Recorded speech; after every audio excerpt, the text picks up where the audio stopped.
Presenso, NCSC. Dr. Mary Jean, magandang umaga po. Welcome to ASPN. Good morning, Doktora. Ay, magandang umaga po sa inyong lahat. Dr. Jean, bigyan lang po namin, ilalatag lang po natin sa ating taga-subaybay, ito pong panukalang batas na inihaing muli.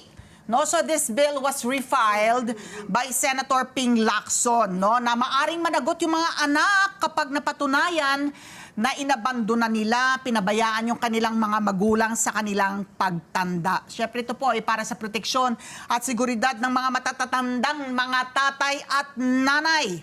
Parents Welfare Act of 2025. Kaya ang layunin nga nito para masiguro na hindi po mapapabayaan yung mga magulang sa kanilang pagtanda. At merong punitive, no? May parusa doon po sa mga 300,000. mapapatunayan na lalabag po dito.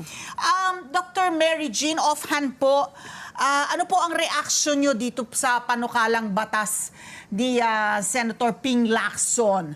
Pabor o hindi pabor? Pabor sa ilang probisyon pero hindi naman pabor sa iba pang probisyon? Dr. Mary Jean.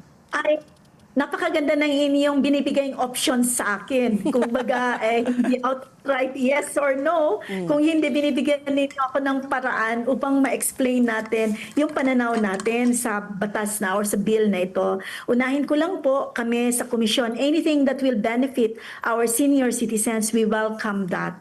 At kami ay nagpapasalamat sa ating mga mambabatas kasama si Senator Ping Lacson. Subalit, sabi ko nga kaya maganda yung iyong binigay sa akin na options Pabor tayo, subalit. Una, kailangan natin sigurong pag-aralang mabuti, no? Kutihin natin ang nilalaman ng ating batas na yan.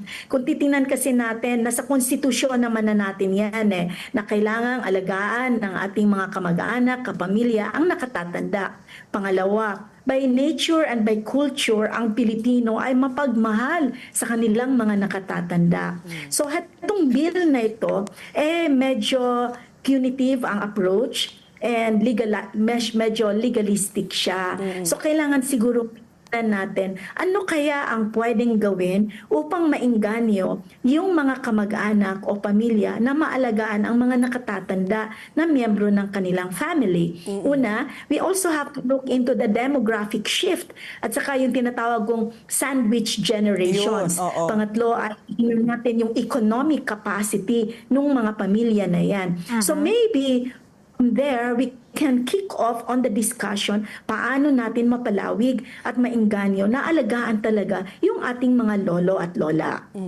So, Doktora, ito nga, binanggit nyo na nga ito yung sandwich generation. Para sa kaalaman, kasi this is the first time also I came across it, pero nung nabasa ko, oo nga pala, sandwich, kasi parang you're caught in between yung mga magulang mo sa kaliwa, tapos sa kanan mo, yung mga anak mo. So, sabi mo nga, kailangan natin pag-aralan yung demographic So, dito ba sa Pilipinas, lumalaki na ba itong sandwich generation?